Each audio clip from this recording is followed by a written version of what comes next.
Les nappes libres et captives sont deux types de nappes d'eau souterraines qui se distinguent par leur relation avec les couches géologiques environnantes. Voici les principales différences entre les nappes libres et captives. Nappe libre. Une nappe libre est une nappe d'eau souterraine qui est non recouverte et alimentée sur toute sa surface par les eaux de pluie. Elle est généralement peu profonde et communique avec la surface. Les nappes libres sont plus vulnérables aux pollutions et sont souvent exploitées pour l'approvisionnement en eau potable. Nappe captive. Une nappe captive est une nappe d'eau souterraine qui est recouverte totalement ou partiellement par des couches géologiques imperméables. Elle est alimentée latéralement par les zones où elle est libre et les pluies y mettent des centaines voire des milliers d'années avant de les atteindre. Les nappes captives sont sous pression et peuvent jaillir dans des forages dits artésiens. Elles sont souvent profondes et se renouvellent plus lentement que les nappes libres. En résumé, les nappes libres et captives sont deux types de nappes d'eau souterraines qui se distinguent par leur relation avec les couches géologiques environnantes.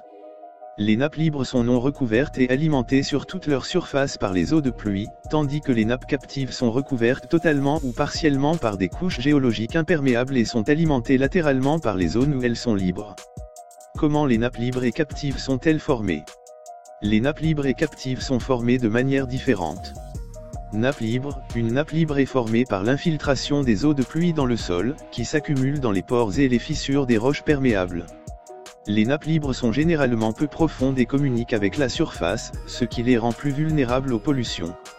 Nappe captive. Une nappe captive est formée par l'accumulation d'eau entre deux couches géologiques imperméables, qui agissent comme un couvercle et empêchent l'eau de s'écouler.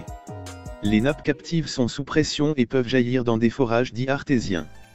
Elles sont souvent profondes et se renouvellent plus lentement que les nappes libres.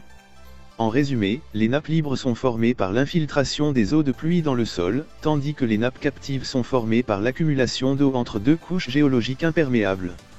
Les nappes libres sont généralement peu profondes et communiquent avec la surface, tandis que les nappes captives sont souvent profondes et se renouvellent plus lentement que les nappes libres.